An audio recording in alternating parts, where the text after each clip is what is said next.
it was very important for me to be in this movie because Dee Reese, I'm a huge fan of Dee Reese and her work. I saw Bessie, I saw Pariah, so I'm a fan. And then the script is very important. The role is very important because of just the times that we're living in today. It's very relevant to today.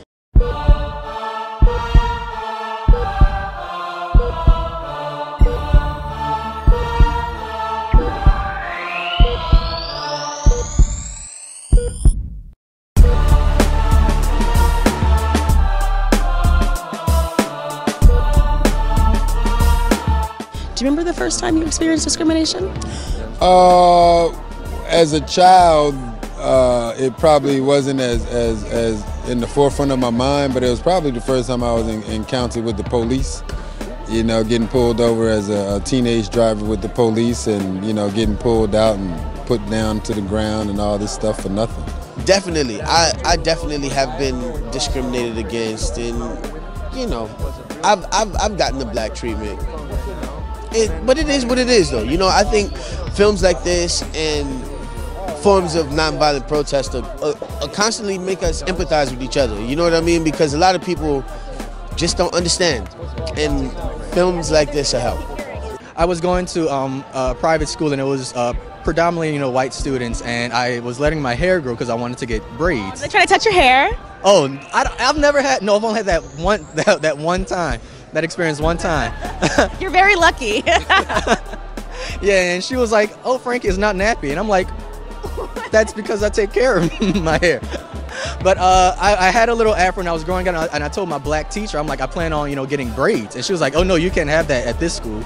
And I was like, "Well, all the other, you know, students that don't look like me, they can, you know, spike their hair, dye their hair, and I can't have braids." And oh, I can't believe I forgot this. I was doing a movie in Baton Rouge, and I went with friends to go meet her family, and this was when Obama was running for president, and I guess the white guy, he was a little drunk, and he was like, you know, I know you're only going to vote for Obama because you're black, and you know, you probably grew up, you know, in the hood, and said the N-word, and I was so, I didn't really, that was a, yes, I was very taken aback. I really didn't know how to react, and I was on like 20 at the time, so it was ridiculous, but it's so that idiots like that still exist. Violence is part and parcel of country life. I learned how to stitch up a bleeding wound, load and fire a shotgun. My hands did these things, but I was never easy in my mind. Way down in the water, I held his heartbeat in my hand. way down in the hole. All that time he was gone, I only prayed for him. Over there, I was a liberator. People lined up in the streets waiting for us. Sometimes I actually miss it. Yeah, me too. I'm coming back from the fire. You're the one always talking about our own and our own parcel, the only way to get up from under their foot. Crawling back from the dirt. I don't want you working for them. I won't be working for them. I'll be working for us. Coming back from the fire, and I'm When I was to fight for my country, to come back and finally had and change the bit. I don't know what they let you do over there, but you in Mississippi now. You use the back door. So what was the set like? Thankfully for me, I'm not a method actor. Once the cameras aren't rolling, I go back to being Frankie. I think the biggest day on set was, there was I can't remember his name, but he was a black man, an unarmed black man who was selling CDs in Baton Rouge, and he was killed by cops. And I remember I had to drive to work that day, and that was like the scary. I was so scared to drive to set because that was like 30 minutes from the hotel to get to work.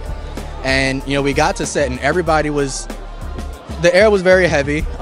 Everyone was, you know, kind of mentioning it, but after a while, I kind of had to like put it to the back of my mind and like get the work done. I learned to appreciate life. I learned to appreciate the little things you have in life, because I could have been born in the 1940s and it could have been worse. And you have to think about your blessings that you've given.